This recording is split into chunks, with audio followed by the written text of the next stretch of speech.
Hey everybody, my name is Jordan Snyder. I wanted to make this video to tell you the story about how I started in business, a couple of the things that I've been through, and essentially try to give you an idea as to what has happened over the past 13 to 15 years through multiple different industries, ups and downs, the highs and lows that I've experienced in business. I was very blessed that when I was a kid, like I'm talking maybe 6, 7, 8 years old, my dad bought me my first motorcycle and me and him fixed it. And this was in Boise City, Oklahoma, of all places. I knew right then, while we were working on that bike together, getting it fixed, which I still have it, by the way, which I think is crazy. When we were fixing that bike, I knew right then and there that I wanted to work on motorcycles. And so from that point forward, every decision I made was that I was going to not only work on bikes, but one day have my own repair shop. My dad, growing up, he owned a Napa store, multiple Napa stores, and I always thought that was the coolest thing in the world. Work for yourself, have your own business. I always loved going around. I was a kid, so I was playing in the parts aisles. I would go to the repair shop and watch the guys work on cars, or I would, mess around with stuff and experiment with, torches and hoses and stuff in the back and just play. It was pretty much just play all day at my dad's store. And I wanted that, but I wanted it to be mine, and I wanted it to be something that I could do for the rest of my life. And so when I decided I was going to work on motorcycles, which later turned into ATVs and power sports, I was pretty dead set on that. So fast forward a few years, I graduated high school, and I moved to Phoenix, Arizona, where I went to a tech school out there called MMI. I graduated Red Level Honda Tech, and it was a 24-month program, so it wasn't anything crazy. And so I came back after school was done. I moved back to Spearman, and I worked for a place, a John Deere dealership actually, as their Polaris technician. So I was working on these four-wheelers, that these farmers were bringing in, and it was the opposite. It was totally different than what just left. So what I just left was clean motorcycles, sport bikes, doing work on that kind of equipment. And then I come back to the Texas Panhandle and I'm working on stuff that's covered in cow crap and, just the dirtiest four-wheelers you could imagine, essentially, that did not get taken care of, which kept my job, alive. So it was very different, but I stuck with it. There was a guy there, his name was Shane, and I learned a lot from him. He was an older guy, and all the tips and tricks that he'd picked up over the past decade, I got to soak up like a sponge, and it was a fun time in my life. But then I told my dad, I said, if I don't do this now, if I don't, because I had a girlfriend, I had a house, I had multiple vehicles that were financed, and I knew that I wanted to work on motorcycles. So I went and borrowed some money for a shop, and it was a don't let that sound any kind of way. It was a shed, essentially, on Main Street in Spearman. This building was leaning then. It's probably still leaning now. I know that it hasn't fallen over yet, but it looked like it was going to fall over any day with a strong wind. And if you know anything about the Texas Panhandle, you know that we have strong winds. So we painted the shop, and it was just me in this cold shed with a toolbox and a cell phone. And I remember thinking to myself when I first started that company, or what I would later call a company, but back then I wasn't calling it a company. It did not feel like a company. It felt like me in a box. So, but my main thought was, how am I going to get customers? And so because of that idea of the question, how am I going to get customers, and kind of it was definitely a worry. It was sourced in fear. I was fearful that I wasn't going to have enough clients. Now this is in 2013 or 2012, 2013, and so I thought, man, how am I going to get clients? So I didn't invest in the proper infrastructure, which I use the word invest loosely. I had no money, like literally no money at all. The money that I had saved from my job, and I was just using that as sparsely as I could. And like I didn't even have a heater for some of the wintertime, so I was just wearing 2 coats in there while it was 15 degrees outside, and I'm working on these four-wheelers inside, busting my hands open. It it was a fun time, and I'm glad I went through it. But it was definitely difficult, and there was 6 months there that I didn't think I was going to make it. Specifically, one day I found this old heater, like a diesel heater, and I went to go fill it up with fuel, diesel, and it was like 75 or 80 bucks to fill this thing up, and it was all the money in my bank account. I had no dollars left. I called my dad and I said, Dad, this is probably month 2 or 3 in Snyder Motorsports. And I said, Dad, I don't know if this is going to work. And he said, well, why? Why do you say that? I said, well, I've been doing this for weeks now. I just filled up this heater and it used all the money in the account. I've got basically nothing left. And his exact words to me were just keep plugging. What that means is keep going, keep showing up, keep working, keep doing your thing. And so I did keep showing up. And fast forward, my biggest concern in the beginning was, how am I going to get clients? My biggest concern at month 6 should have been, and it should have been from the beginning, how am I going to take care of all these clients? Because people started just showing up. And I have a funny story about this. I was dating this girl at the time. She worked at a law office there in Spearman.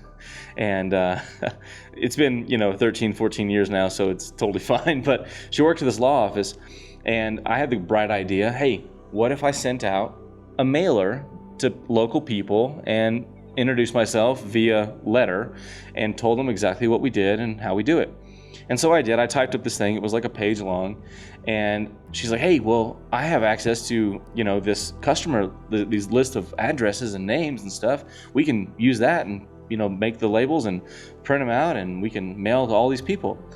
And I'm like, great, that sounds, what a great idea. And so she gets this list. I buy, 500 envelopes. I print out these papers. We're folding and packing envelopes till like 2 a.m. one night. And she gets the list, and we put all the addresses on, it's all looking great. We mail them out. Everything's cool. I got a customer come in. He was like, hey, I got your letter in the mail. I'm like, oh, really? That's cool. Then another one come in. Oh, I got your letter in the mail. Like, it was pretty awesome. People started showing up. But then Kate gets called into her boss's office.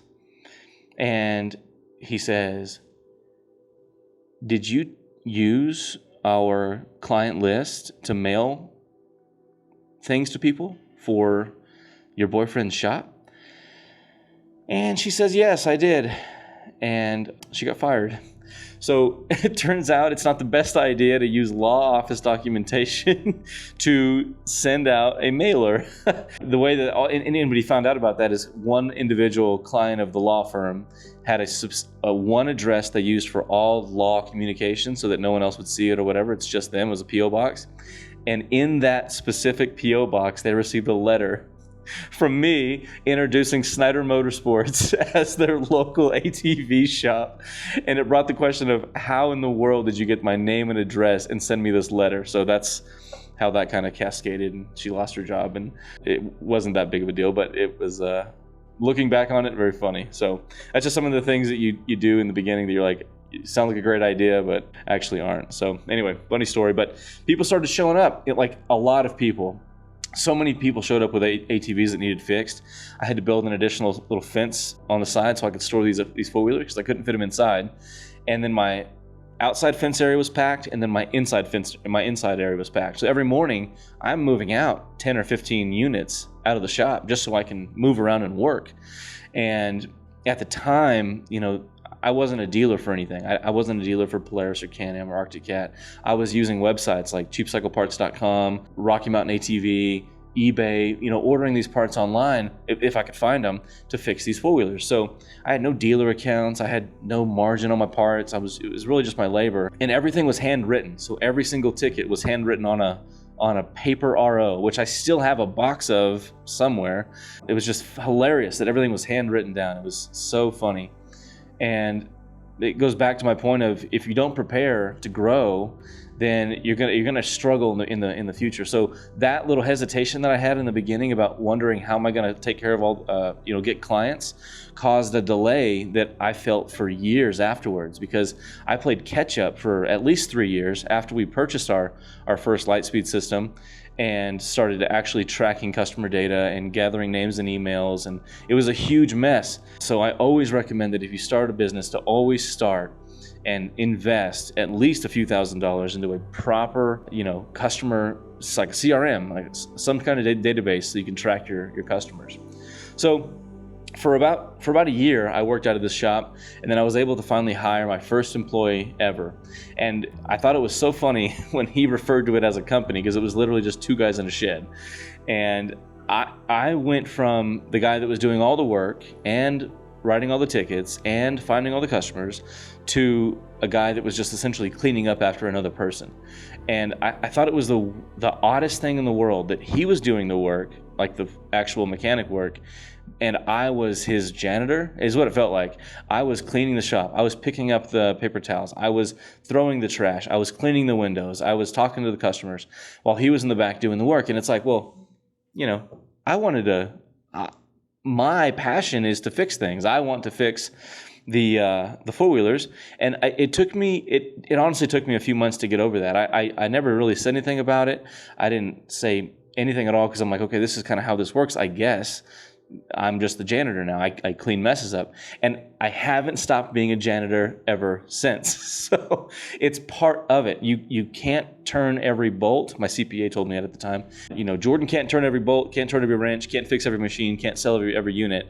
And if your phone number's on 15 billboards and every single decal, that's a problem, which at one point in time, that's how it was. So fast forward, I hired another guy. We had 2 employees at this point, and we had a bigger shop. I was able to. I saved every penny. I didn't spend any money. Even the first year, that I made over $500,000 in profit, I kept a modest salary of around $40K, $50K. I put every single dollar back into the business.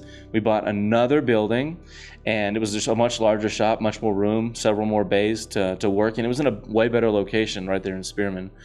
And so the craziest thing happened. So I mentioned earlier that I had worked for this John Deere dealership that had the Polaris franchise.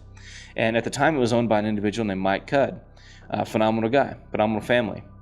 Anyway, I left there to go start my own thing, okay? So there was never anything said like that he was upset with me, but when you quit somewhere, you always kind of think, oh, well, they're probably upset or whatever. But the thing that he did, I was literally walking across the street from a gas station at the time that was there, and I was walking up to the shop, and he just pulls up in my driveway, literally didn't get out of his truck, pulled up, rolls his window down. It was Mike Cudd. I'm like, hey, Mike, how are you? I hadn't seen this guy in about a year and a half. And the first thing he said to me was, Jordan, have you ever thought about having a franchise? And I said, Mike, I think about that every single day. And he's like, well, I'll sell you the Polaris franchise. And I said, and I'll buy it. Yes, sir, I'll buy it. So we fast forward 6 weeks, and I'm the owner of the Polaris franchise in Spearman, Texas. And that is how I got into selling new machinery. Was literally that. And that relationship I built while I was at John Deere, they would always comment like, man, you're doing so well, you're doing so much, all these things. And I just figured they were saying that because, positive reinforcement, whatever. But I think they really seen something in me. And so the fact that my ex-boss offered to sell me a Polaris franchise and he didn't want anything crazy for it. He didn't charge me any blue sky or any kind of crazy amount. He charged me simply for the amount of parts they had in stock at cost, which was roughly $100K. So I bought it from him, and we transferred the signs, we transferred all the parts inventory, we transferred all the machinery. There was a process of getting approved by the floor plan company, which at the time was GE Capital. So I went from this guy in a shed or shop with 2 guys to a guy in a bigger shop with 3 guys, and a $500,000 credit line with GE Capital, and the ability to sell new Polaris machines, and the ability to work on them warranty-wise, and the ability to make 40% of my parts overnight, essentially. So that was a rocket boost to the business. And then the cool thing is, when it comes to franchises, once you have one, it makes getting the next one and the next one and the next one that much easier. So of course, we added on to our shop. We bought another facility on the corner there. We started selling new machines and offering financing. Now, financing was a big deal.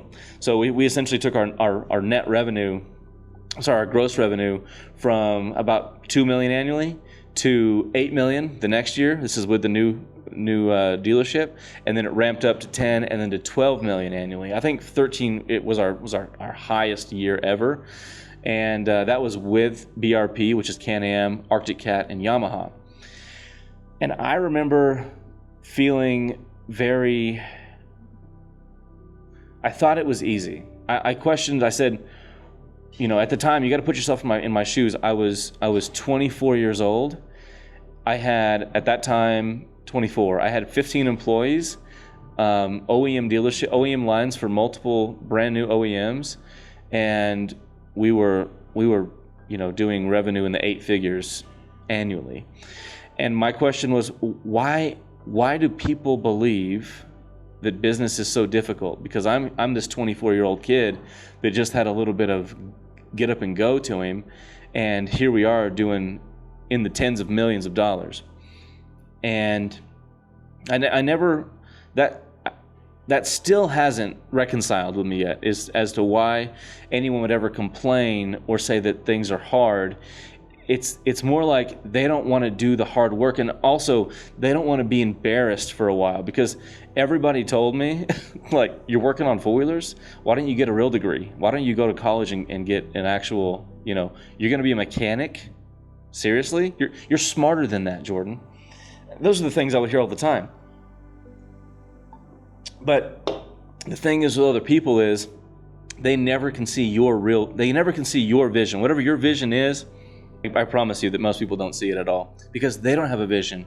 And because they don't believe in themselves, they'll never believe in you.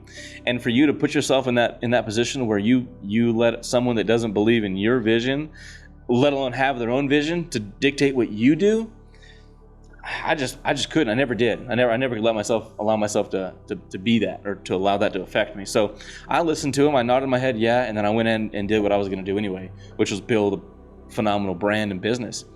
So at 25, I was feeling top of the world, and I bought another dealership in Liberal, Kansas. And then I bought a couple of guys out in Dumas, Texas, to seed and start a third dealership in Dumas, which we did. In Dumas, we actually had 3 facilities. We had a little starter spot that was like a economic development area building, and then I bought this kind of older building. And then in the meantime, while that was operating, we bought a third building that we were renovating to be the dealership that it is now, the building on Dumas Avenue, the black building. And so that was our fab shop and all that stuff. So then fast forward, the year before I sold it, I was 28, 29, had 50 plus employees. We're selling hundreds of machines. COVID hit, of course. It was our highest, like 3 months in a row, and then our lowest month in a row, because we were out of machines and they weren't making anymore. All the factories were shut down. It was kind of a weird year. So it was a crazy ride. I've got story after story of people helping, of people stabbing me in the back, of people saying one thing and then doing another months later. Stories of a young kid, myself, going in and getting approved for literally millions of dollars worth of credit, and being able to deploy that and use it to build a company. It was phenomenal. But that company, though, as much as I loved doing it, was fundamentally flawed from the beginning, because I didn't start with a structure. I started it from a point of, how am I going to get customers? And I said that I played catch up for years. I honestly played catch up till the day that I sold that business. It was never, the back end was never perfect. It was just always playing catch up from those first, that first year of business, which sounds crazy, but it's like so true. So after I sold the business, I took about 6 months off, took a trip to California, went to King of the Hammers, did a few things, learned some stuff, and then I decided to come back and launch King's Lawn. And where that came from, I was sitting at my house with my dad, and I needed my yard mowed. Literally just needed my yard mowed. I got on Google, I searched lawn care near me, called the first place. Yeah, hey, we're not taking new clients. We're totally booked. Okay, no problem. Called the next place, same story. The next place, same story. So, well, listen, I'm gonna be a good customer. Like, this isn't like a one-off thing. I need this. I'll need this done often. You know, I promise I'm not gonna be a one-off customer. I'll pay my bill, whatever. They're like, no, we're not taking any more clients. That happened like 7 or 8 times in a row. And what that told me was, okay, there's a shortage of lawn care facilities here in Amarillo, lawn care companies. Although you can throw a rock and hit 10 of them, it's just like none of them are, you know, they don't exist online. They just exist word of mouth, whatever. They're hard to find, whatever. So I decided that I would found a landscape company. And I had no experience in lawn care, zero, complete zero. But I had signed a non-compete with the Power Sports deal, so I couldn't go start a Power Sports company. So I'm like, you know what? I'll start a lawn care business. And so I went and bought a trailer. I bought all these mowers. I designed a logo, got a name, did the LLC paperwork, got an EIN number, et cetera, et cetera. Got the software to run the whole business. Before I had a single client, I could handle 100 clients. I hired an office staff so that we could handle phone calls. I got a dedicated business line. I mean, I probably spent, I don't know, $5,000 or $6,000 before we even had one client, because I knew what was coming. I knew the wave. It was out in the distance, and that if we weren't prepared, it was going to hit us like it hit us with Snyder. So I was building a bunker, essentially. And so I started going door to door with these door hangers that I designed, telling people about King's Lawn. And the very first neighborhood that we did that in, I'll never forget, I'm going to name drop here, Rob Washington. Man, you were our first HydroSeed customer. You called me from a door hanger, and you said, do you guys HydroSeed? The door hangers were not about HydroSeed. They were about lawn care and sprinkler maintenance and cleanups and stuff like that. But he said the word HydroSeed. This was my first customer call, literally. And he says, do you HydroSeed? And I had never heard that term in my life. But I said yes. So he was like, well, cool, I just got your door hanger. I just got home from work. And if you want to come by, I want to show you my yard. I said, perfect. I'll be there in a few minutes. I was like a block away because I was still in that neighborhood hanging door hangers. So I watched every video I could within 5 minutes on how to HydroSeed. I go to his house. I look at his yard. I measure it out with an app, and I gave him a quote. He said yes. I said, okay, crap. Now I really have to figure this out. So I go online and I start looking for HydroSeed like mixes and how to do it, and that doesn't exist. Like, there's no place you can go and like it's going to tell you mix this, like first this, first this, first that. You need this much of that. It's all so different across the country when it comes to grass types and soil temperatures and fertilizers and all these things. So I go to ProCam and I just kind of take a shot in the dark. I kind of pick their brains a little bit, and they're not HydroSeed guys, but they sell the stuff. So I guessed on a lot of it. I guessed on the seed amount. I guessed on the fertilizer amount and type. I guessed on the mulch. I guessed on the water. I guessed on all of it. I go to his yard, and I bought a tiller because you have to prep the soil before you can just spray the HydroSeed on. And there was one moment in particular while I was spraying or tilling this guy's yard, and I've told this story a few times, but it sticks with me so much because it was so memorable. So remember, 6 months prior to this, I owned 4 dealerships, and I had all these things going, and I'm selling new machines, and I'm checking on every store or whatever. And now I feel like I'm back to a guy in a shed. It was me standing in a front yard with a tiller, and I'm tilling this guy's yard up. It's 90 million degrees outside. I'm sweating my ass off, and this thing is just throwing dirt. The wind's blowing. I'm covered in dust, sticking to me. And I remember vividly, I remember stopping in the middle of his yard. I look left, half the yard is tilled. I look right, I still got a bunch to go. And this thing is small. And I'm thinking to myself, am I stupid? Did I just make the biggest mistake of my life? Like, how did I go from what I had to standing in a front yard getting covered in dirt? I felt sorry for myself for about 30 seconds. And then I grabbed the handle, I pulled the lever and I just kept tilling the guy's yard. And I finished the prep. I raked it out, got all the grass out, rented a hydroseeder, mixed the batch, sprayed it. You want to talk about spray and pray? That was literally a spray and pray. I set his sprinkler up, which I didn't know how to do until I watched a video on how to program this thing. 3 times a day, 20 minutes per zone, done deal. I leave, stick a sign in the yard, fingers crossed. I leave. I go back to that house. I took pictures and stuff throughout the process of all this. I go back to that house 2.5, maybe 3 weeks later, and I am not kidding you. His yard was the greenest, darkest, thickest, most best looking yard on the block. Period. It blew my mind. I'm like, oh my gosh, it worked.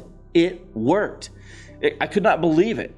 So I took pictures of that, and then I ran an ad showing the whole process and the after.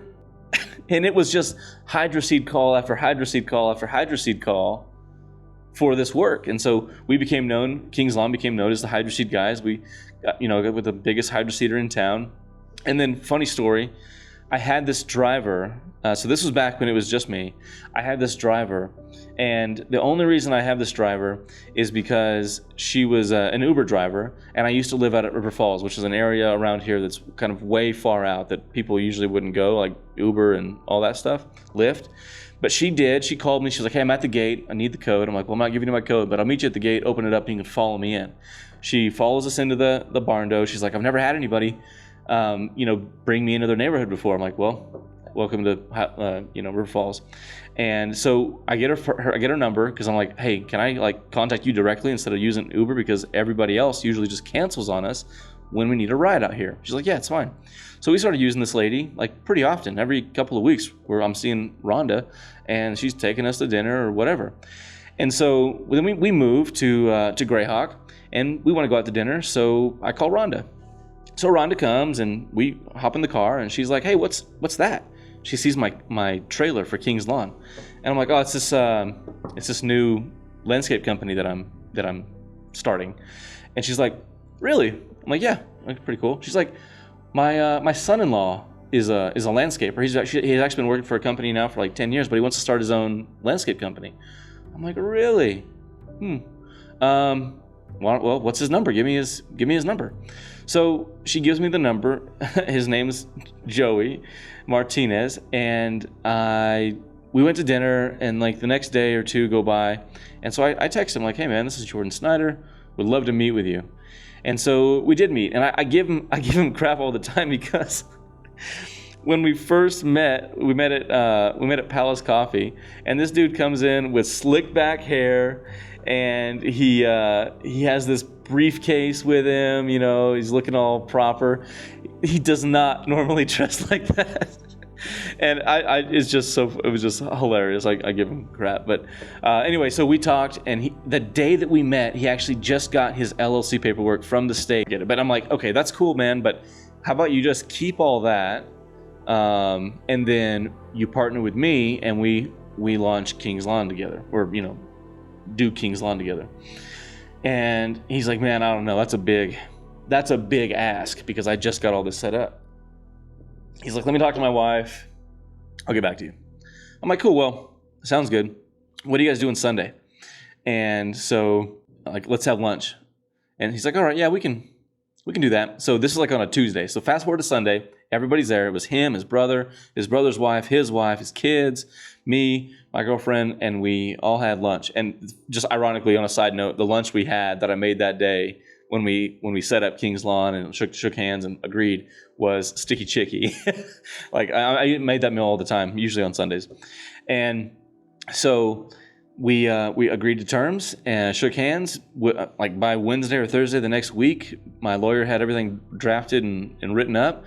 We went up there, signed, done deal, King's Lawn official. And it's kind of funny, in the background, before all that happened, I had sold another 2 jobs, and I had no idea how I was going to do them by myself. So I had an irrigation install with 2 trees and hydroseed sold for 30,000 square feet, which is almost an entire acre, which would have taken an individual weeks to do on their own. And it just so happened that the deal happened, and then he's like, well, I know 3 or 4 guys that could use the work right now, like a crew. I'm like, amazing. So I went and bought a new mini skid with like a bunch of attachments from Vermeer, freaking awesome machine. And this crew showed up as if it was, as if we never missed a beat. We showed up on the day that I told this lady we were gonna show up, with a crew, with a machine, with pipe, with everything. And they had that system in literally 1 day. We're water packing, covering. Within 2 days after that, we had the entire job done. Boom, $35,000 was our first big job sold. And the rest is history. We just kept doing that again and again and again and again, and making videos and building the team and working on that and buying equipment and building the team and selling the jobs and building the team and buying equipment. Repeat, rinse, repeat over and over. We built a great company. But 2 things. I didn't want to be a landscaper. I mean, honestly, what I just told you might make it sound easy. It was not easy. It was, a lot of the times it was very difficult, and I did not enjoy it. Other times I enjoyed it immensely. It was very fun.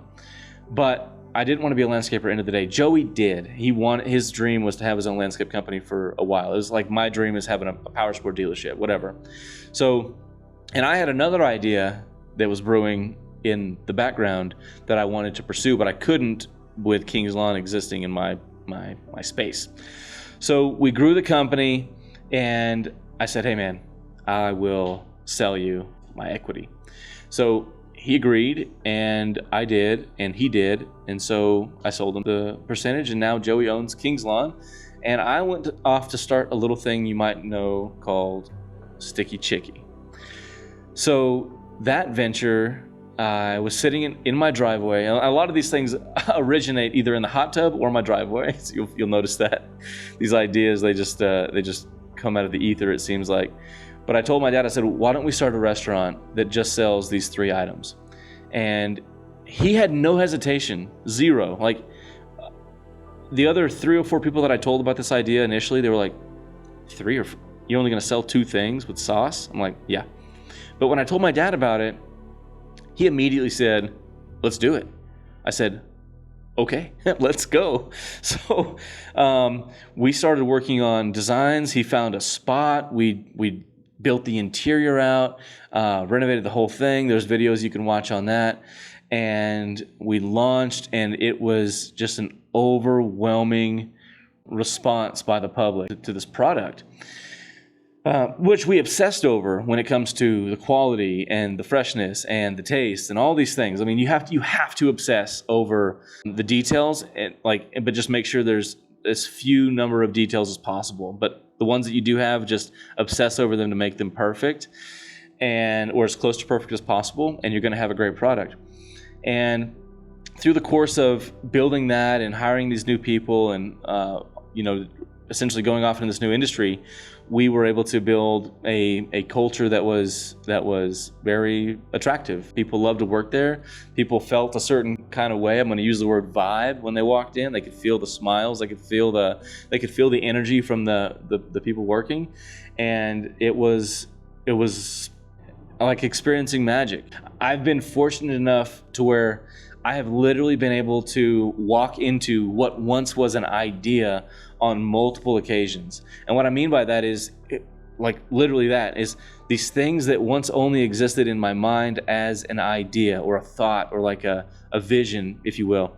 And then being able to open the door, walk through a threshold or over a threshold into that thing in the real life, in the real world. It's unexplainable. The first time it happened to me, I yelled. I was just saying, thank you, God, for allowing me to experience this. It was like a euphoric moment of, this is what I dreamt of, and now I'm standing in it. I think I'm explaining it right, but I highly encourage you to experience it yourself, because it's different than anybody can explain it to you. So this was another one of those things where it was an idea. We're walking into it. It's amazing. And then the most devastating thing that could possibly have happened 2 weeks after we opened Sticky Chicky. On July 4th, my parents were involved in a motorcycle accident where, unfortunately, we lost my dad and my mom was severely injured. But that I knew that my dad would want me to keep going. So I did, because he was the one that always said to keep going. I mentioned that story earlier. So I did exactly what he always recommended I do, which was to keep going.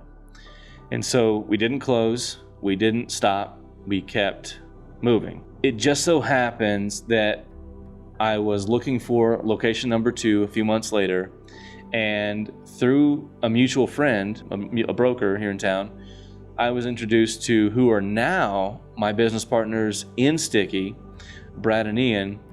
And so we met, we discussed the product, we talked about the operations and all these things. Ian came on as a consultant for 3 months and kind of took a peek under the skirt, kind of made sure everything was as kosher as it seemed, and it was. So then we decided to grow this thing. And so now we're on the journey that's kind of catching you up to present day.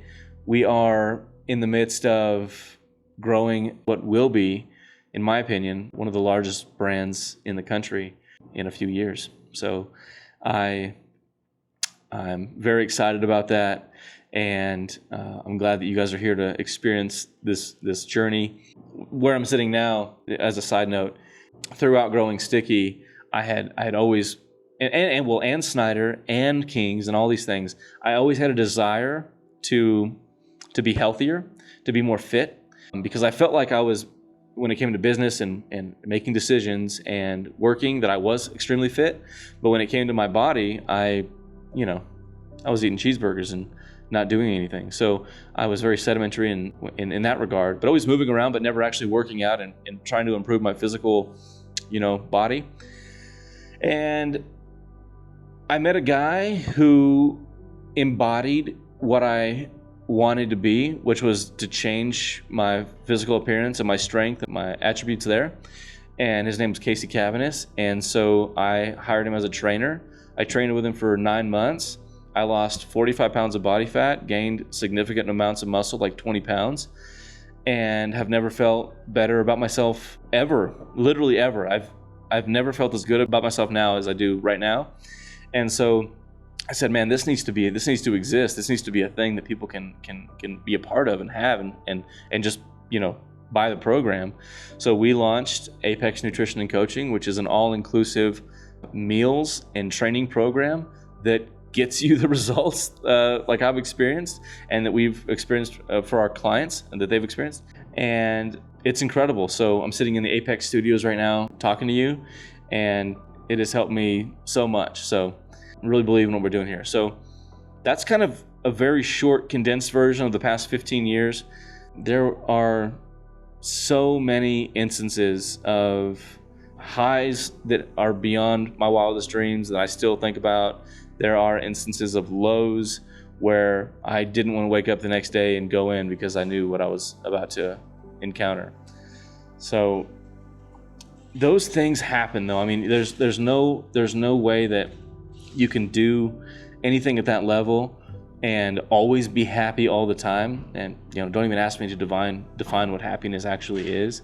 Maybe it's just a pursuit of a goal. Maybe for me, I get some fulfillment in pursuing a goal, but don't expect it to be like beautiful every day. I mean, the rainstorms do come, but in my opinion, it's worth it. And I would do it again. And if I could do it again, I would do a couple things differently. I would tweak a few things, but through the lessons of failures specifically, I've learned so much more from my failures than my successes. That's allowed me to build and to have success quicker as time goes on. Imagine it as forks in the road. It's like, okay, I already went left, now let's go right. And then you approach the next fork and it's like, well, I've been down that road and I remember how that ended. Even though it looks good now, after about 1.5 miles, it gets pretty rough. So let's take the other way and experiment with that. Some roads look bad in the beginning, but get smooth, later. Other roads, vice versa. So that's been my 15 years, to always be confident. Things are always going good for you, no matter what. Even the days, like I mentioned earlier, where I did not want to wake up and go in, when I did get out of bed and get ready and go to work, life was amazing. Okay?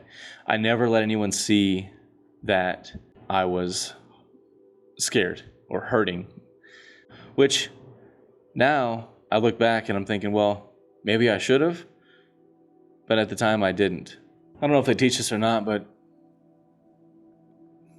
to never stop, never ever quit has served me better than almost anything else.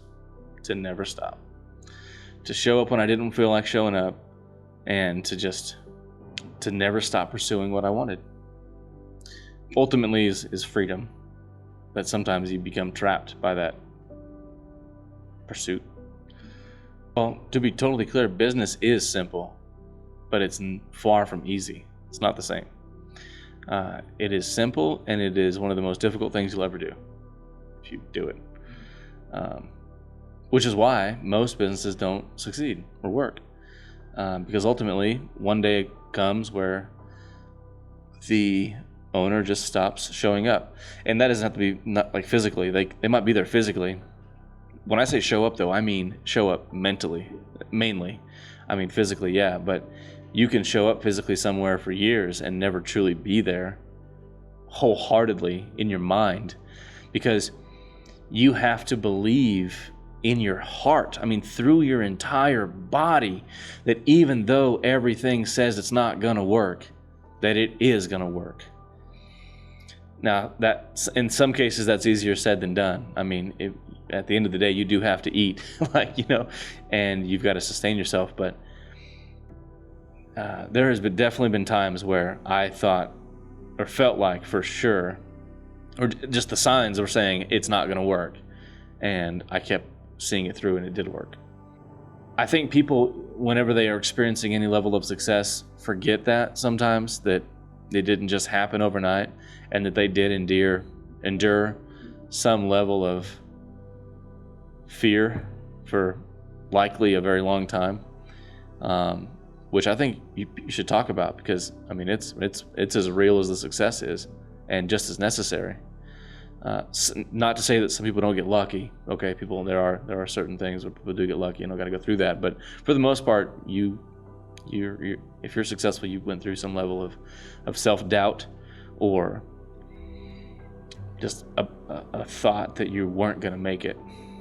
Because if you don't make it work, who's going to make it work? Nobody.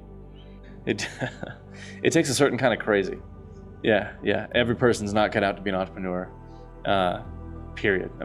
Even if they want it with all their heart and soul, if you don't have the drive, literally, if you don't have the thing that you cannot teach, and me and my business partners have talked about this a lot. Which the bottom line question is, can you teach hunger? I think is the actual answer or question.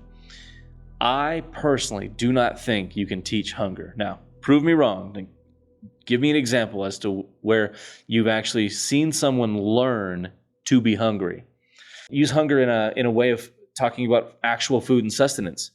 If your stomach is full, can you be hungry? Is it possible for you to be hungry when you're full? I think no. Same thing can be said for people in life.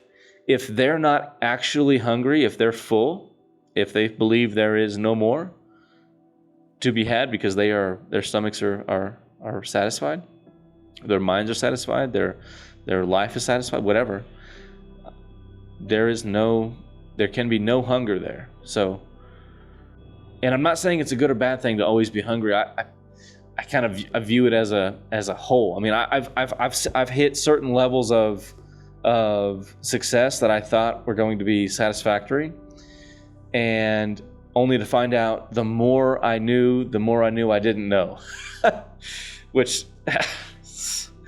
is what it is, I guess. But to answer the question, no, I don't think everybody can be an entrepreneur or should be. I do think it takes a certain kind of person, very specific. Very hungry, typically, is a very common characteristic, and never ever stopping, never becoming complacent. The moment you become complacent, you've already lost. Period. You're always looking to improve. Nothing is ever perfect, ever. It can always be improved in some way, shape, or form. More recently, So with King's Lawn and with Sticky Chicky, I'll back up. With Snyder, I felt like I had to do everything because when I started that company, I was doing everything. I was the guy they were bringing the four-wheelers to fix. It was my name on the front of the building and on the signs. I felt like I was the company. Okay, I felt like that my personal self was tied directly to the business, and that connection, especially when it came to reviews, or if people said anything about me and or the business, that hurt me more than anything else. If someone said left us a 1-star review or whatever on any platform for the company, I took that as if they were taking a knife and stabbing it in my heart. That's how much it hurt me because I knew how much A, I had on the line, B, how much I put into it, and C, how much I'm willing to fix whatever problem they had. And then when I see that review, I'm like, well, they're not even giving me the opportunity to fix it. They're just saying these things that someone else is going to take as fact and never even call me, which that was kind of the rabbit hole I would go down. And being able to establish a disassociation between myself and the business, but also maintain a high level of care for the product and the service and the reputation of the company, but not have it tethered to my soul, is probably one of the biggest lessons I've ever learned. And it's given me that right there has allowed me to have more peace than almost anything. If I get a 1-star review now, okay, how can we fix it? But I don't take it as a personal shot. I don't think someone's talking about me. Okay, well, let's address it, and if it's valid, then let's fix it. If it's not valid, well, that person can say whatever they want. It's the internet, and it just is what it is, and we'll just go on about our day. That took me years to learn, to get over. Going back to what I was talking about, that hit me a lot with Snyder, and about me doing all the work. But with Kings, I mean, the crews did the work.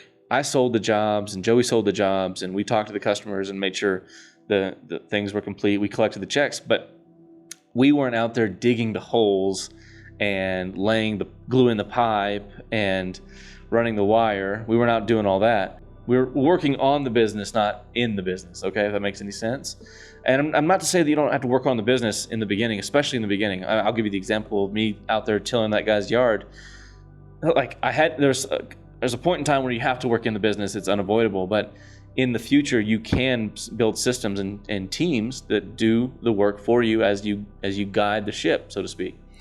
With the restaurant, I'm not back there making chicken or cooking rice. Now, for 9 months, I did. For 9 months, I worked 14, 16-hour days at a restaurant doing all the things with the goal of building a system where we could teach other people to do the work. So that's also a big lesson that I've learned, is that I don't have to turn every bolt, turn every wrench, fix every machine. Yeah. Well, most people are small-minded. And the thing is, the moment you get an idea or a desire to be more than normal, they want to shoot it down. Because if you do it, if you are successful, it proves without a doubt that they could have been and they weren't. And that hurts their ego. That hurts their self. Because they want to make sure that you stay right where you're at. They want to make sure you stay right there level with them. I love the saying, everybody loves your success until you're more successful than them. So if you're hanging around people that don't believe in your ideas or don't support your ideas or growth, it's simply because they've given up on themselves and they want you to give up on yourself as well, which I am totally against. My mom told one of her sisters about the idea of this restaurant, and her immediate response was, "That will never work, Gene. That will never work. 3 items, that will never work. You got to give people options. That will never work." She probably said that will never work at least like a dozen times in this conversation, just to make her feel some type of way in the negative. When in reality, like after I heard about this conversation, I said, "Mom, please consider the source. Please consider the source. Look at this individual's life. Is that something you'd like to model? The answer, of course, is no. Why take advice? Why listen? Why let it affect you? Okay? All I have to say to all of that is you're invited to store number 2. You're invited to store opening number 3. You're invited to store opening number 5, and so on and so on. So I extend an invitation to you to come visit our grand openings for all these stores. Turns out that advice was incorrect. So you really can't let anyone else dictate your decisions in your life. You have to make the decisions on your own, because ultimately you're the only person that's going to be affected by those decisions, truly. So advice is great, but if someone has an ulterior motive to give you wrong advice, it's a problem. So if I was 18 or 19, going back to, I would do a few things different. I would find somebody that's either doing what I want to do, or doing what I want to do and has the life I want, and I would soak up every single bit I could from them. I would show up early, I would stay late, I would kick ass, and I would make them wonder where I've been for the past 10 years. I promise you that would open more doors than you could imagine. So I'm sitting here talking to 2 guys. I know you guys can't see it, but I got 2 guys right here that are living, breathing proof of that. And all it takes is a little bit of effort, and that effort goes a long way. Which the reason it goes a long way is because it's founded in a belief that I was talking about earlier, an unshakable, undeniable belief that you are going to succeed no matter what. Even if you got to do stuff someone else doesn't want to do. Nobody wants to go knocking door to door in a neighborhood and hang up door hangers saying that I mow yards and clean up leaves. But you do it to get the next opportunity. Nobody wants to do the work, honestly. You just have to do it. And doors open that you could never, ever, ever predict. Ever. In a million years, you couldn't predict doors that would open just by doing those kinds of things. The number of times that I actually had to go to a neighborhood and hang door hangers was one. One single time. I had no customers, hung door hangers. First call, do you hide your seed? Yes. Did the job. That job turned into literally hundreds more. Never had to hang door hangers again. I have 1,000 door hangers that are in my house in a toolbox shelf that I never got to use because I never had to do it again. So just proof that if you just do the hard stuff, sometimes you get lucky, sometimes it takes a few more times, but I promise you it will open doors you can't predict. Okay, so there are different types of entrepreneurs. There are people, and it depends on what you define as success. Everybody defines success differently in some way, shape, or form. I know people that are successful because they get to go to their own store every day and do the work. They enjoy that. They like that. That's kind of where they're at. They're not looking to build systems. They don't want to build an empire. They don't want to take their model and duplicate it over and over and over and generate the headaches that are associated with that. They might not know how. I don't know how their minds work. It's always been my belief that no matter what I did is to build an empire with it. So I've always had a big grand scheme view on what I could do with any kind of idea. I always have an opinion of building something massive when I start anything. I never have an idea of like, okay, this is going to be one store and it's going to be cool. I always have viewed things as I'm going to build an empire with this idea or this thing or this product, whatever. So yeah, I do think there's different mindsets for sure. I know a few billionaires, literally, been on their jets, been to their places, rode in their cars, all that. It boils down to trust. Do you trust someone else enough to do the job, or do you have to micromanage every aspect and control every single thing? I struggled with micromanaging for years, especially with Snyder Motorsports. I could not let it go to let someone else complete a project that I didn't inspect, because I've been burned so many times. Specifically, this one tech left a wheel loose. I'm glad I caught it, but it's like those kinds of things I couldn't get out of my head. It's like we cannot let stuff go out the door like that. I never truly trusted anybody when it came to repair work at Snyder, except for one guy, which you got to trust more than one guy. So I did struggle with micromanaging for a very long time. But when it came to Kings, where I didn't consider myself the expert, because I had no experience, I put major trust in these crews to do the work, And I would go back, I would inspect, make sure everything was proper and correct and working, the customer was happy, and they were. But it was easier for me to put trust in those guys because I wasn't the quote unquote expert. And then when it comes to the restaurant, I don't have to ask people personally how many sauces they would like with their meal. I don't have to be the one that's cooking the rice or the chicken or whatever. As long as you're using my methods or the methods that the company has set forth, it's going to turn out correct. So yeah, micromanaging and building systems are two different trains of thought. Some people never get past the micromanage part, which is why they have the one store or whatever. That might be what they want, but whether it's what they want or what they don't want, if they have to micromanage, it's all they're ever going to have.